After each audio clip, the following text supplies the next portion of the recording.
I absolutely believe that there are men out there who are too scared to wash their butts. I want to make sure I go into my day with a clean, fresh, squeaky ass, you know? What's the topic today? Today? Wait. So anyways,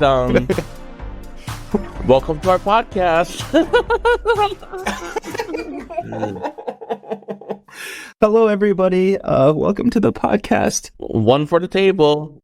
My name is John Kung. My name is Kim Chi. What is the topic today? Instant noodles. Oh, that's right. Wait, but before we talk about instant noodles, did you watch the Oscars? I did not watch it, but I saw all the recaps, saw all the disappointments, saw all the triumphs. So proud of everyone involved with Everything Everywhere All at Once. That was amazing. Some of those moments were really magical, and I'm really glad I got to see that. Like, honestly, normally I don't care about the Oscars at all. You know, it's like rich white people award ceremony. Mm-hmm. But this year I was just like especially invested in, you know, because so many like Asian actors were like involved, and so many like movies that I actually care about were like nominated. So I watched it with my friends, and it was actually like thrilling. Like when he won the best supporting male actor, like I was like legit like Okay. yeah, I was like legit like crying like with him because it was like so like heart touching. Yeah. I saw as soon as Ariana, the way that she announced her name, that she couldn't hold it, she was already starting to. First of all, she is just the gift that keeps on giving the entire award season, because that moment started the emotional roller coaster that was his speech. Like it was so beautiful. I thought she was so genuine and touching, and obviously his speech was like amazing. I kind of take it from the approach where it's like, I'm very happy that the community got the recognition that it had been so deserving of for like all this time. But at the same time, it's like I feel like it's such a jaded point of view for me to have, where it's like I wasn't gonna support it because it's just like systemically bad. So like because of that, I had a hard time being like as excited, even though we were getting that representation, because it's like, I feel like the next year is just going to be like back to normal, and it's going to be some awful like World War II film that sweeps it. And it's, until I start seeing like, I think I'd be excited the third time something like this happens. I mean, the truth is, we just need more like cinemas out there featuring like Asian American stories and Asian, not even just Asian American, but like Asian stories, and like movies that employ more like Asian actors without making like a gimmick out of it, you know? Like, did you see the trailer for the Disney film that's coming out? It's based on a graphic novel called American Born Chinese. Yeah. Yes. I feel like it's the same cast. It's the same exact cast as Everything Ever on. I mean, like, I love everybody in there. I think Stephanie Sue was like robbed. I was rooting for Stephanie Sue, but also when they announced the winner, did you see Angela Bassett? She looked so disappointed.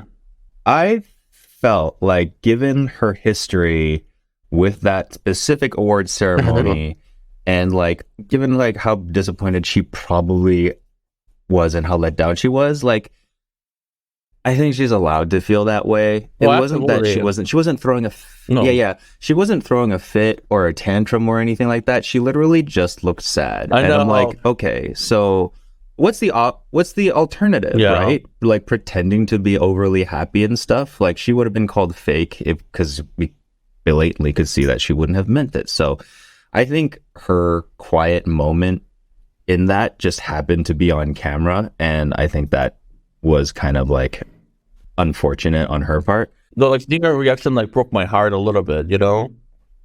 Oh, totally. I felt so bad for her because like it just made me think of like the last time she was nominated so many years ago and how she was snubbed back then. But like also, like I also feel like, you know, Jamie Lee Curtis played that game and won. To me, maybe that's another reason why I really don't care as much about the Oscars as I do, because it has always felt like a pageant to me, where it's like, okay, if you get nominated, then you are being recognized for your skill, and after the nomination, then comes like you having to sell yourself to all the people who vote, to all the people who like cast their votes and stuff. And it's just like the Grammys, like they don't feel relevant to me. They haven't felt relevant to me for the longest time. And just because I have this one year where like a lot of people that I love with a movie that I love is up for the running, like that doesn't stop it from kind of its fall, I guess, unless we start to see a like systematic change. Yeah. So like I don't think it's Jamie Lee Curtis's fault for winning either, because she could not stay out of the news. In how supportive she was. She was in everybody's minds, all the people who vote, she was in everybody's minds because she couldn't stop talking about how much she loved everyone else. And ultimately, I think that's the reason why she won, because everybody's had in their minds, Jamie Lee Curtis, for whatever reason. And so she won what she was. So I think when it comes to a pageant, during your like, like the interview section for like a pageant, like that's the part that she won. And honestly, she deserves it too. Yeah. You know, she was phenomenal. Yeah. Yeah. She was. Like everybody that was nominated at that point already like won the acting portion. Also, the whole time I was watching the Oscars and watching Everything Everywhere All at Once, like sweep the categories, I was like, what if at the end, what if Michelle Yeoh doesn't win Best Actress? So then everyone from the entire cast had an award except for her. Except her. Oh my God, could you imagine? Oh my God. That would have been so awful. But man, it turned out for the best, you know, so. I think it like speaks to this year that like 3 of the, as far as I know, like the 3 best, like between Angela Bassett, Stephanie Hsu, and Michelle Yeoh, it's like 3 women in like action movies were nominated for like best acting. Like Michelle Yeoh's a 60-year-old lady who was in like a fighting movie, and she freaking won that category. Like that is wild to me. Like the very fact that Angela Bassett got nominated for a Marvel film in the acting category is wild. Like that in itself was like an uphill battle for her to climb. If you told me that's the reason why she did not win was because it was a Marvel film, I would have believed it, because it's all political. I also like how I think it was when they won the best cinematography, or it was best is it the director or the producers? They made a speech about how drag isn't harmful to anyone.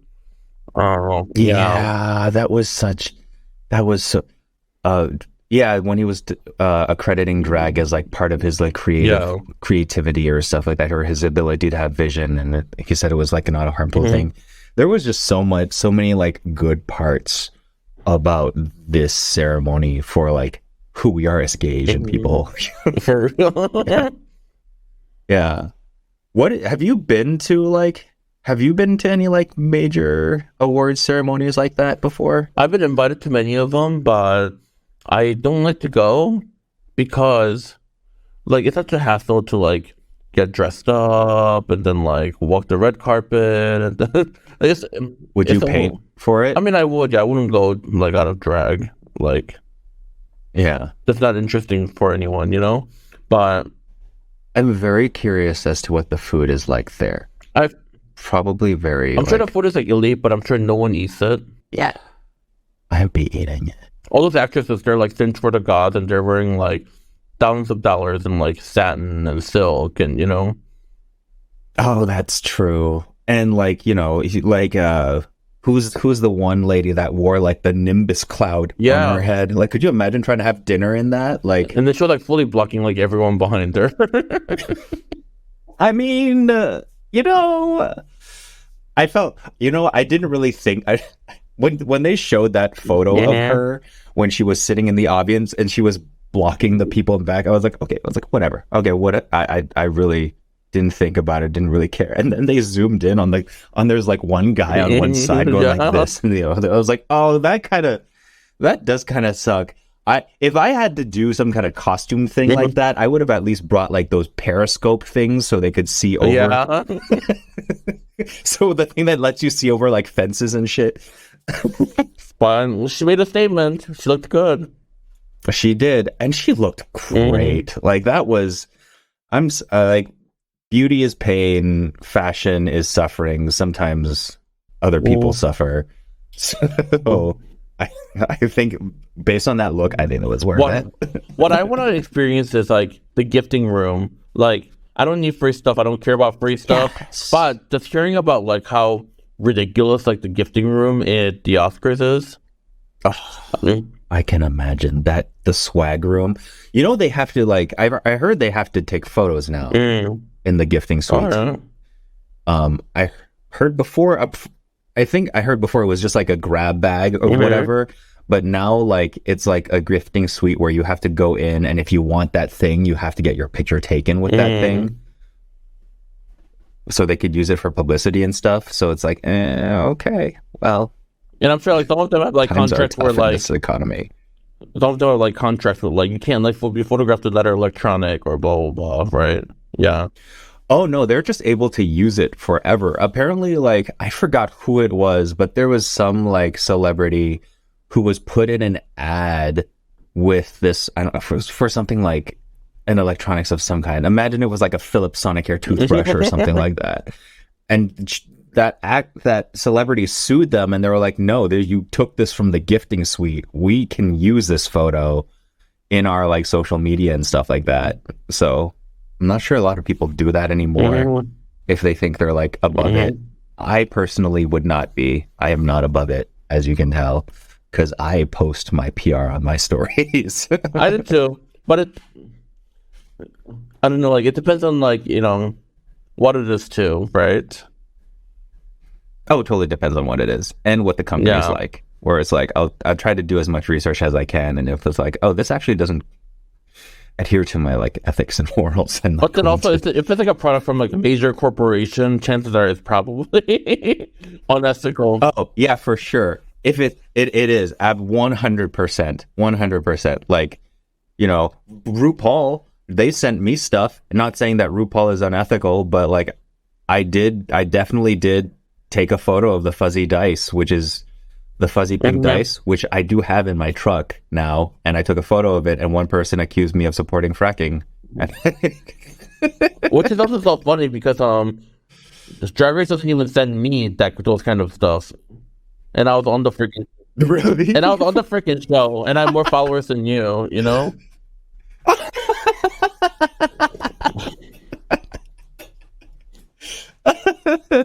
Like, in a way, none of the stuff that I do now would have ever happened if I didn't meet you two.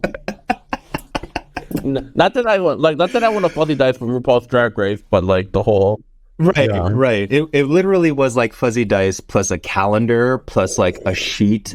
Actually, it's kind of funny because Little John's using it now, but it was literally a sheet of stickers where like anytime somebody gets kicked out, you put like stickers over it and like it X's out that person. It was like a bingo card. And I was like, this is brutal. Yeah. Again, have you been following it at all? You don't really follow it. I watch it. Oh, yeah. You watch it? Who's your favorite on right now? I mean, Sasha Colby's a legend, and I've known her for a long time, and obviously, like I love everything she does. I also love Anitra. I love Mistress. Those three are my favorites from this season. That's pretty much my same. I will say, did you see the last episode? Yeah. I will say I was very impressed with Marsha, because of like that lip sync was against Anitra was so good and so memeable. And like it's all over Twitter now, and it's like just like, and I'm obviously just an observer, but I think like that episode and that lip sync on her way out kind of like solidified and made her so memorable to a lot of the people who watch this show, which, let's be honest, like, you can be these days with how many shows are just churned over and over again, you could be in the top 3 and not be remembered. True. Like, it's not a guaranteed anymore. Yeah. But like that lip sync and that amazing like performance that they did together, like that solidified both of them. Like now they're memorable, which is kind of like you won at that point. If people remember you win. But I think, I mean, Marsha was also like one of the more memorable characters from this season from the get go. Like she was, but like she had no wins up to that. I mean, winning really doesn't even really matter, you know. So yeah, not really. It really doesn't. And also unless it was like a really good performance. And she had like that relatable, clean aesthetic, like the young kids love, you know. They do love like a very, I mean, younger people really do want their drag queens to be like models. Yeah. As opposed to like the variety of things. Like, you know, you have illusionists but then like I love a clown. I love a performer too. Well, honestly, like, I mean, I love it all, you know? It is so weird because like Drag Race has like made people go like, oh, I need my queen to be able to do this and this and this. But when I go see a drag show, I don't just want to see like one kind of drag. I want to see like a comedy queen, like, you know, making the audience laugh. I want to see a dancing queen, like bucking and turning. I want to see a lip queen serving a fierce look, even though like she's just like standing in one place. You know, like the variety of like drag coming together is like what makes a drag show great. Yeah, 100%. And if every queen that came out of like, if every queen was doing like a high energy dance mix, and just like bucking and turning, it makes the rest of them just like less special because like you're seeing the same thing over and over again. Yeah, and I remember when I was younger and I worked at a drag bar for like a few years in Michigan. Like I remember being so moved by like how well a drag queen could like lip sync a ballad and how like emotional you can get and how that was like just straight up like good acting and really good performing. And like there's no way to show that on the show. Yeah. Like you literally have to be there to see a good drag ballad performance, but now kids don't really know that, or they have no TV experience for that. So if anybody tried it, they'd be like, what the fuck is this? It's like, no, be in the moment and like see how this person can like show off that emotional range. Also, the most annoying thing about that show to me is a lot of people might consider themselves like a fan of drag, but they don't actually go and like follow like the queen's work past the show. So what queens do on the show is just like forever how they remember them. And before, like, you know, like a lot of queens are talented in like variety of things, you know, like, but unless like you actually go see them in person, like in real life, like you're not going to be able to like gauge like what they like really do, you know? Right, because like what they have prepared for the show is completely different with like what they are like at the bar or the stage. Just simply because like they have more free creative reign. They're not doing a challenge, they're being themselves. But a lot of these fans, you know, they just watch Drag Race and then they go on Reddit and, you know, like, and that's like the extent of like, you know, like their love of drag, you know? It really, like, I've seen some of the posts like that get shared on Twitter from Reddit. People are vicious. Like, I never want to get on the bad side of Drag Race Reddit. They'll dox you.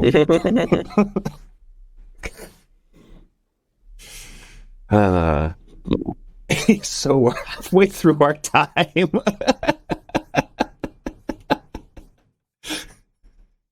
We haven't talked about instant noodles at all. But it's okay. It's okay. Today my ADD won. As always. As always. What are your plans for today? What are your plans for today? My plans for today? Oh, well, I had like a really, really long like I had a long shooting day yesterday. And so like I filmed I think 5 YouTube episodes yesterday, and so my kitchen's like a mess. Like it was like a 8 or 9 hour shoot day, and I was exhausted afterwards, and my kitchen was like pretty much destroyed. Oh my God. So I'll be cleaning that all day today. That's my plan. I had a great workout session with my trainer earlier, so I'm a little sleepy, but I'll still do it. It sounds like a wholesome. What about you? Oh, you still have a whole day left for you. I'm actually very excited. So Naomi Smalls just moved back to LA. Is she close to you? Yeah. And so after I record the podcast, I'm gonna take her to my favorite place on earth, Costco. Oh God. You are a maniac at Costco. What are you guys gonna get? Like food or furniture or I'm sure Naomi's gonna need like those like Kirkland like toilet papers and paper towels and stuff. I personally just like to browse around and then see like, and I don't necessarily have to buy everything there. I just really like to like look at some of the stuff and trying to think like, who in the world needs like an 8 gallons of like grated garlic, you know? I was about to say, if you were going to say like 8 gallons of chocolate covered almonds, I would have said me, because that's what I bought from my craft services table yesterday. On brand. Yep. Actually, I had the pesto at Costco that comes in a jar. It's not bad. It's quite good. But it's like, it's $8 and it's a huge jar of it, you know? It's garlic and parmesan. Yeah, like when I make like turkey sandwich, I just like throw it on the bread. See, that's what it's good for. Like the pesto is like good for not use in pasta, because it's like that's when it needs to be really, really good. That's when it needs to be fresh and basil forward. But because it's so like parmesan and garlic heavy, like it's good for sandwiches. It's good for wraps. I'll eat it with Chinese dumplings. Like it's really good for like a spread or a schmear. It's nice. This is my rule with pasta. If I'm gonna like eat pasta, if I'm gonna eat that much carb, it better be a fucking great pasta. Like, I don't just want to eat pasta and like dump like marinara and call it a day. Like my favorite way to cook pasta at home is on a pan, just garlic and like, you know, like jar or can the anchovies. Melt the anchovies like into the olive oil, and then I toss like the pasta like in there with some like lemon juice, chili flakes, and more garlic. And it's very simple, but it's like so flavorful. I'm at the opposite end. I love a ragu. I love like a meat sauce. Like I like it to be like, you know, the pasta still has to be good, but like I also like to have the sauce be so thick and substantial that I could just eat it with the fork on its own. I also do love like that, but I don't know. I also think like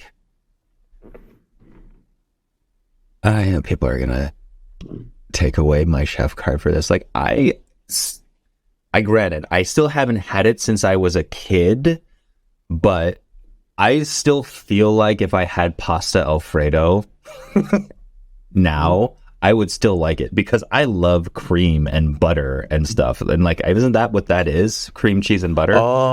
Cream, cheese, and butter. Alfredo? No, Alfredo is, traditional Alfredo is just Parmesan and butter. Yeah.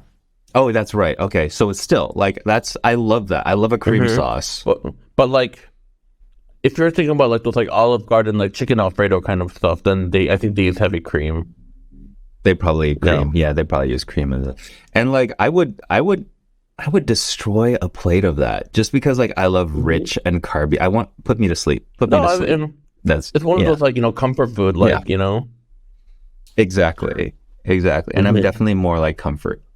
When I used to be young, like creamy pasta used to be my favorite, but now like I don't know, I just can't eat it anymore. Not because I'm like a food snob or anything, Whenever I eat creamy pasta, I keep thinking to myself like, oil pasta would be so much better right now. Mm. Yeah, I think I like a salty, briny, but like lightly oiled pasta, like lightly dressed pasta, as opposed to like heavily sauced pasta. I definitely do like that too. But I'm one of the 2% of Chinese people that are not lactose Mhm. intolerant. And I feel like I do need to enjoy that to the fullest Mhm. extent. Oh, don't get me wrong, I love cheese too. Yeah. I will always like grate a little pecorino, over my pasta, Have you any finally going into our topic? Have you ever done any of like the pasta like ramen hacks, like with the instant noodles, like using soy milk or peanut Mhm. butter or stuff like that to make like a Yes. creamy ramen I've actually dish? tried most of them. Yeah. Really? And wait, hold on a second. I have to pee real quick. Can we take Okay. a quick break? Okay, we'll take Okay. a break. We'll take a quick break.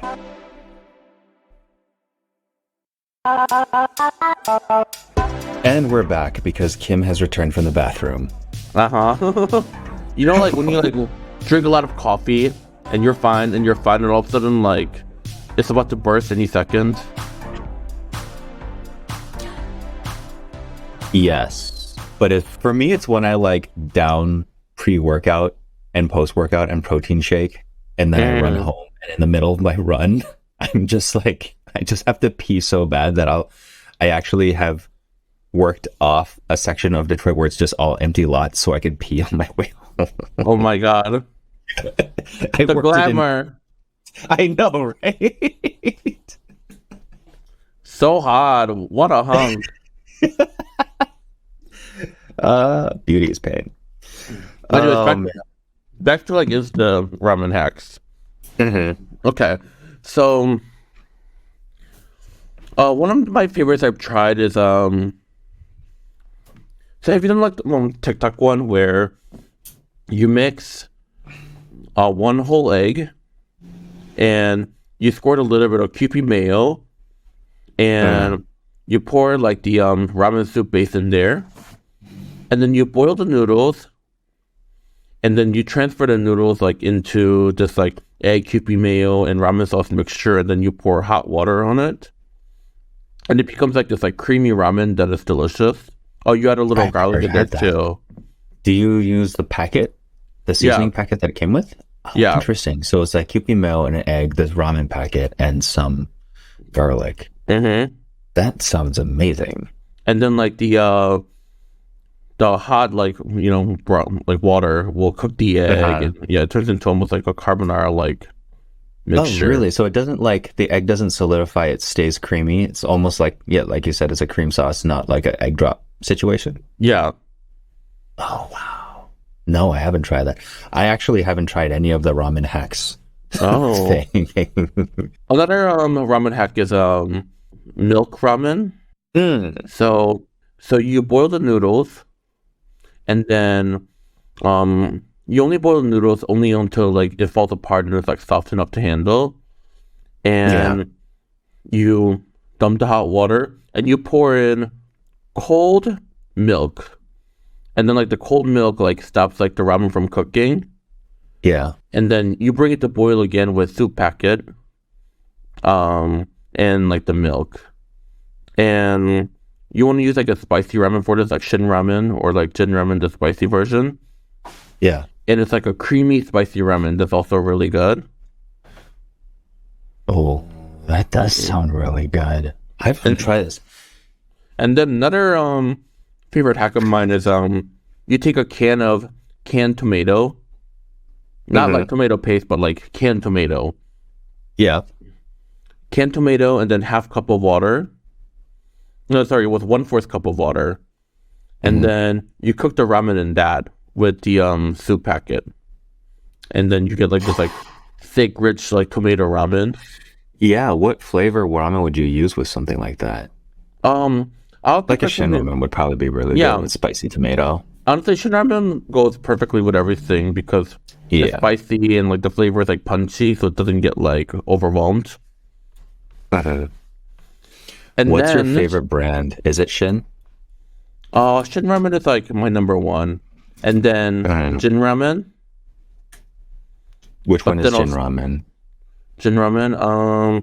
It's all it's also like another spicy brand of ramen. The packet is Ah, like yellow, and then there's also bibimbap,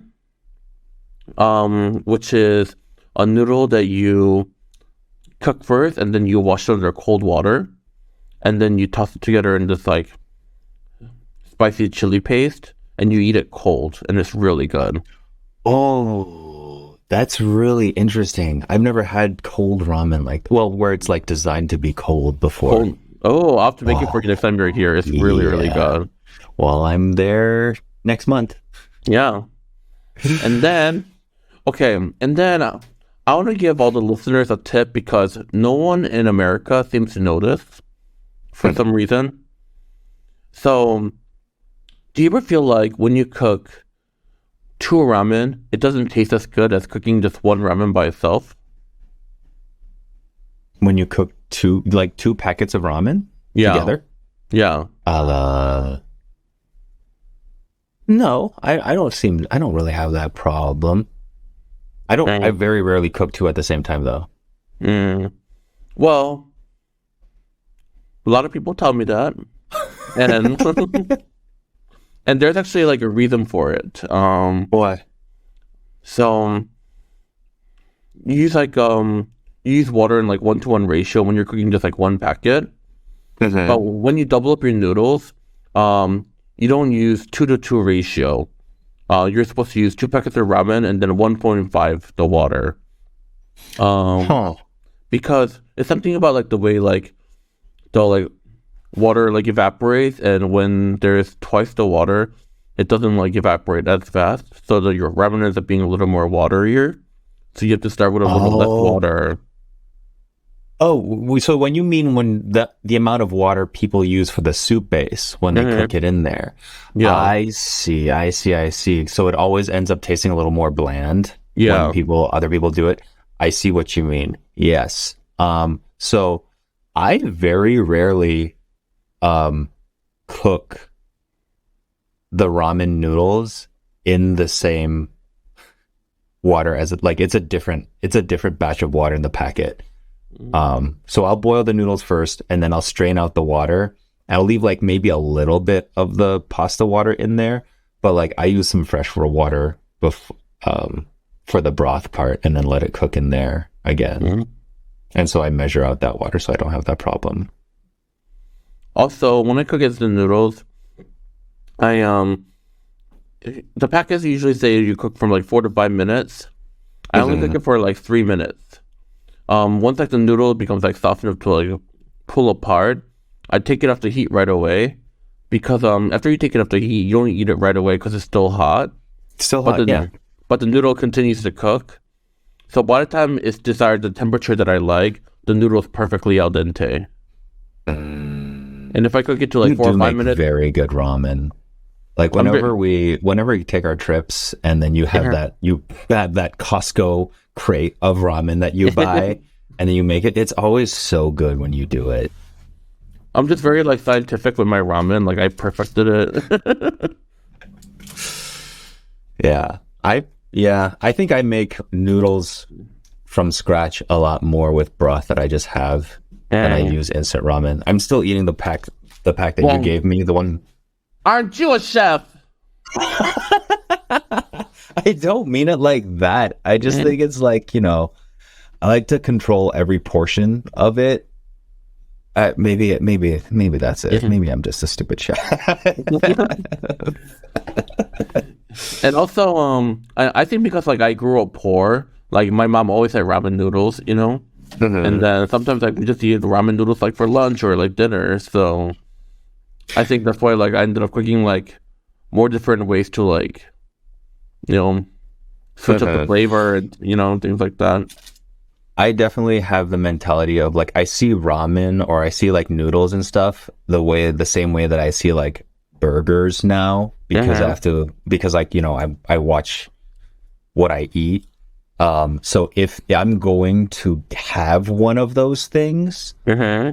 I'm going to have a really good version of one of those things. Yeah. Where it's like I'm not going to spend like my allowance to eat a burger this week on McDonald's. I'm going to a steakhouse and having like a fucking good burger or a really good smash burger. If I'm gonna have let myself like if my cheat meal's gonna be ramen this week, I'm going out for noodles, and it's gonna be a big thing, and it's gonna have tons of salt and a huge bowl. Yeah. A lot of people don't realize that you don't have to finish the bowl of soup when you go out to eat ramen. No, but the soup is delicious. The soup is delicious, but like a lot of people who are like worried about sodium and stuff like that, I was like, it's okay to just enjoy the noodles, you know? Yeah. Like it's fine. Like there's plenty more soup. You can like not have it if you're worried about that kind of thing.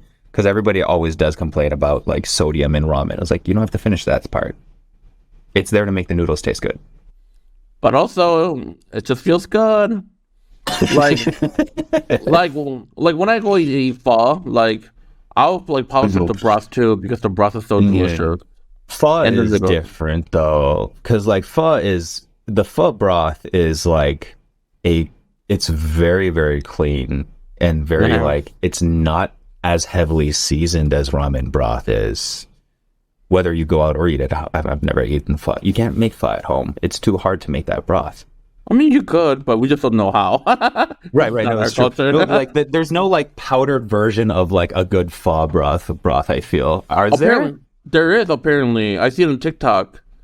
What? I know. I'm going to have to try it. And then there's like all this hacks in like making pho with rotisserie chicken from Costco. Which I feel like I should know that. Yeah, I just haven't attempted it because yeah, I should. I don't know what's holding me back. I love pho. But anyway, let's do it when I get there. Yeah, we'll do it live. But back to instant noodles. Do you like to put eggs in your instant noodle? Yes, okay. I do. Okay, so how do you like to put your eggs in there? Okay, so I am probably going to be in the minority, but this is a very recent thing that I've started to enjoy. I've started to enjoy my eggs on the more hard-boiled side when I add them to noodles and broth. Anything brothy. If it's just the noodles and like a sauce or something, I prefer a soft-boiled or a sous vide or poached egg. But if there is like a soup there, I like a hard-boiled egg because I like breaking down the yolk and like mixing it in as like almost like adding powdered. It's almost like adding powdered yolk to the soup. And if it's really, really well made egg and there's no like green part to the yolk, it's really, really good. I'm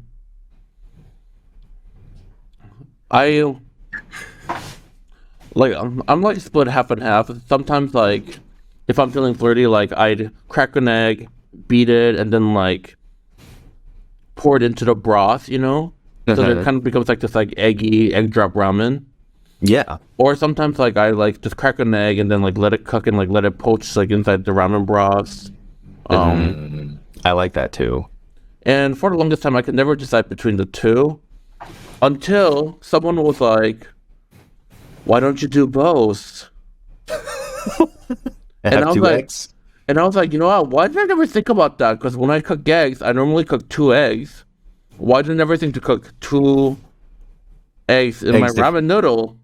Right, because like one of the ways you're just literally cracking an egg in a super hot soup, and the other one you're actually cooking it, so it's like not any more work or less work than you would have done. Yeah. Nice. I like that idea. Having it both ways. So then, like, if I'm just having like ramen for like dinner, and you know, like, I want like more proteiny, you know, and like less like starch, like I'll do that. Good idea. I also like had the idea to like over fry an egg, so it's like all that goodness of like a crispy fried egg white, but also still having the chalky egg to mix into the broth with. Maybe it's because I'm getting older. That's why I like my hard-boiled egg now. Have you ever had mee goreng, like those noodles? Mee goreng? Yes, I have, but I don't remember what it is because I remember saying like Mi goreng, nasi goreng. Nasi goreng is fried rice. Mi goreng is the fried noodles, right? Yeah, it's like a fried Okay. noodle, like instant noodle, and it's like one of the most like popular ramen noodle like in South Asia. Mm-hmm. Um, and it's delicious, and it's recommended that like you fry an egg and eat like with just like noodles. Nasi goreng is the fried rice version, and that is actually a really good breakfast. But is it does an instant noodle too? No, that's a fried rice. So Yeah. nasi, I think, means rice. Okay. Goreng, I think. This is me totally 100% guessing, and I know Google is right there. We should totally. Well, here, let me show you this like ramen noodle. So I'm looking at it. Mi goreng looks, yeah, it's stir fried noodle. Oh, with the egg on it looks See, so in good. Indomie, Oh, Indomie. Indomie mee goreng, Yeah. yeah. I've seen that before. That's really good. Also, another one that I really like is mama noodles. Mama noodles is so good. Oh It's my gosh. And they especially also make American sized ones. It's really funny. also the tom yum flavor one. Like when I'm like So good. when I'm craving like tom yum flavor, like it's like good in a pinch. It like hits the spot. Mm-hmm. Like, because you're not gonna get it. Like, and if you need it right now, yes. My mom used to actually send me that from Hong Kong because she didn't know that we could get it here. But the ones that she would send me from Hong Kong are like half the size of the ones that we can get They're in the teeny United States. tiny, yeah. They're teeny tiny, and the ones that you get in America are huge. They just And assume we need more. it took me like such a long time to realize. Did you know that you're not supposed to boil mama noodles? What? You're not supposed to like boil like Is it just like hot water and then you cover it? yeah. Yeah. I do that. Yeah, it took me a long time to realize that's how you're supposed to cook it, and I'm like, oh, I had no idea. Have you never had the Asia taste, the laksa No. ramen yet? You need to try it. It comes with like multiple packets. First of all, the noodles are not fried. They're like air dried. So it's very like clean tasting. And it comes with like 3 different noodle packets. It comes with one of them is like, the fixins, the dried chives, the dried scallions and stuff like that. But like, then there's like a wet one, which is like the spicy chili paste. And then it's their broth base. But the powder is white because it's a dehydrated coconut based broth for the laksa. So Oh, it's really, really good. I think the brand is called Asia Taste. okay. All right. Asian Taste. No, that's not it. I'm looking for it. It's called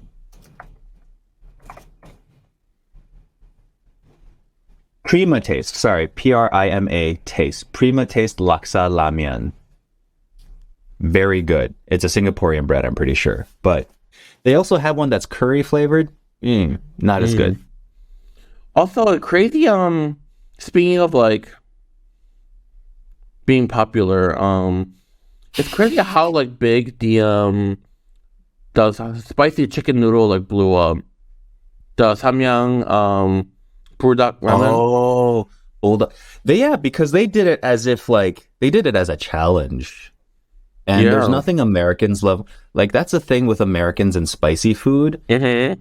They don't a lot of them, and the way that a lot of Americans consume spicy food is not really for the enjoyment of spicy food. It's for Bragging rights. It's like it's bragging rights. It's a challenge to them.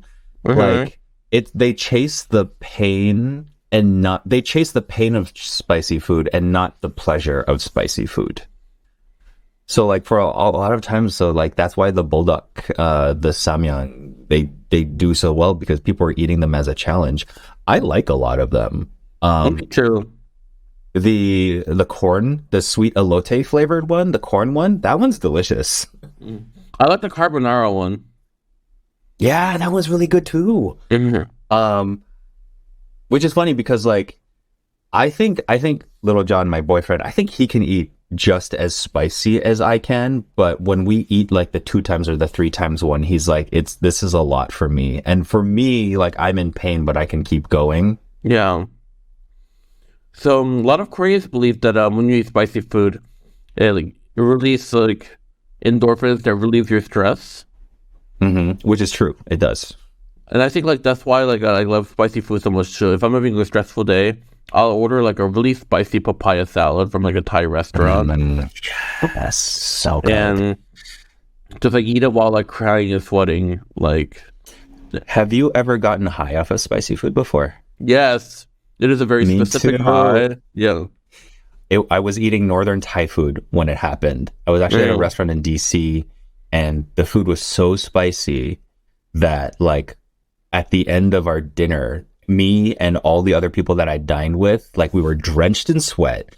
We were all in so much pain, but we couldn't stop laughing on the way home because we were just like giggly and just like we were just like being silly because of how spicy that food was. But it was so good.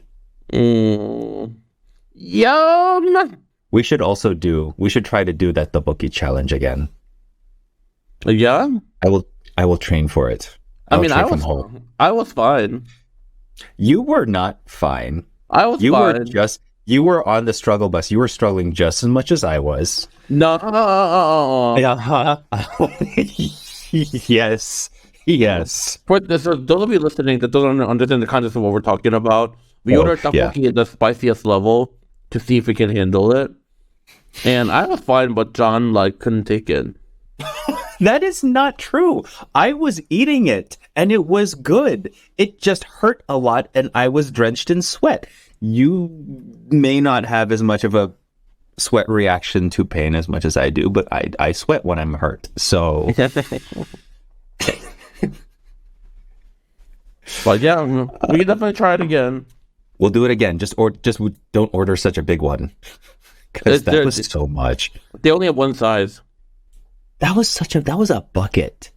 I know, but they only have one size.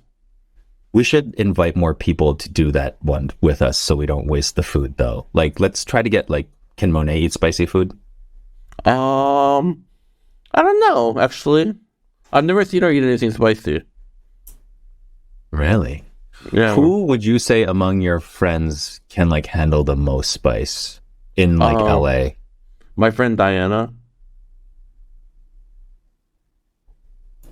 Do I know Diana? You know Diana. You know Diana. Yeah. Okay, I was about to say, it was like, you mean like your friend Diana, but also my friend Diana? You could have just said Diana. She's Hunanese, isn't she? She's Chinese. Chinese, yeah. What kind of Chinese is she? The kind that's really good at eating spicy food. And that's their Szechuan, but like Hunanese people are like, we said this in the last podcast, like, they're the ones they're revolutionary spicy. Like Mao is from there, and like what was it? The saying there's like a saying about like people in the different regions. Like Cantonese people are afraid of spicy food. Szechuan people are not afraid of spicy food, and people who are like and Hunanese people are afraid that food might not be spicy. So, I feel like I don't know how I know these things. Ancient old wisdom passed down from generation. Right. Except anyone who would have told me this would be speaking it in Chinese, which I don't know Chinese that well enough to understand that. But yeah, I bet Diana can throw down. We should, invite her and we'll do it all together. Okay. Well, it's been fun talking about instant noodles and Oscars and whatever else we talked about. Well, it will give me the title, so like I could just say eventually we talk about instant noodles. All right. Well, I guess that is our show. Thank you for tuning in. And I'm going to Costco, which I'm very excited about. Yeah, you should share it on your stories, like what you end up with, your haul. My Costco haul. Yeah. And tell Naomi I say hello. I will. Okay. All right. Thanks for listening. And if you like what you heard, subscribe, like, share. You know, that whole shebang. Bye.